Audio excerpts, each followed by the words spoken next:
হে everyone, আজ আমি আপনাদের বানিয়ে দেখাবো ইউনিক এগ কারি।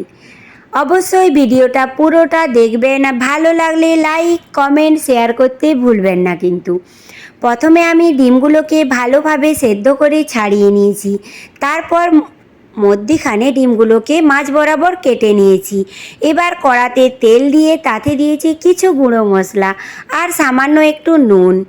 তারপর ডিমগুলোকে উল্টো করে তেলটা যখন খুব গরম হয়ে যাবে তখন আমি ভেজে নেব সুন্দর করে, লাল লাল করে। অন্য দিকটা খুব ভালো ভাজা হলে তারপর আমি উল্টে পাল্টে ভেজে নেব এবং ডিমগুলো একটা প্লেটে তুলে নেব। এবার এই সময় একটা আমি মিক্সিতে পেস্ট বানিয়ে নিয়েছি। 1 চামচ সরষে, 1 চামচ পোস্ত আর কয়েকটা কাঁচা লঙ্কা। তারপর পরিমাণ মতো জল দিয়ে একটা পেস্ট বানিয়ে নিয়েছি। গ্যাস বন্ধ করে দিয়েছি। কড়াইতে যেই তেলটা ছিল তাতেই আমি মশলাটা দিয়ে দিলাম আর মিক্সিতে বুলিয়ে সামান্য জল দিয়ে দিলাম।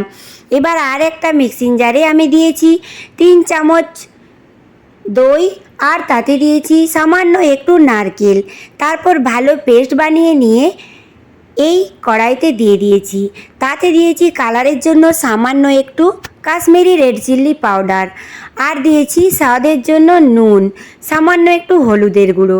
তারপর যখন বয়েল হয়ে যাবে জল দিয়ে তখন আমি ডিমগুলোকে সুন্দরভাবে এইভাবে সাজিয়ে নেব আর ওপর থেকে মশলাটা দিয়ে দেব আর কয়েকটা গ্রিন চিলি অর্থাৎ কাঁচা লঙ্কা দেখতে সুন্দরের জন্য সাজিয়ে দেব।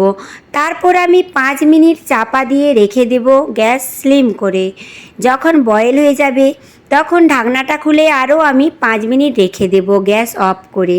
সামান্য একটু ওপর থেকে সরষের তেল দিয়ে গরম গরম ভাত বা রুটির সাথে সার্ভ করব ইউনিক এগ কারি। অবশ্যই কেমন হয়েছে বলবেন, ভালো লাগলে লাইক করবেন, শেয়ার করবেন আর আমার চ্যানেলটা সাবস্ক্রাইব করতে ভুলবেন না কিন্তু।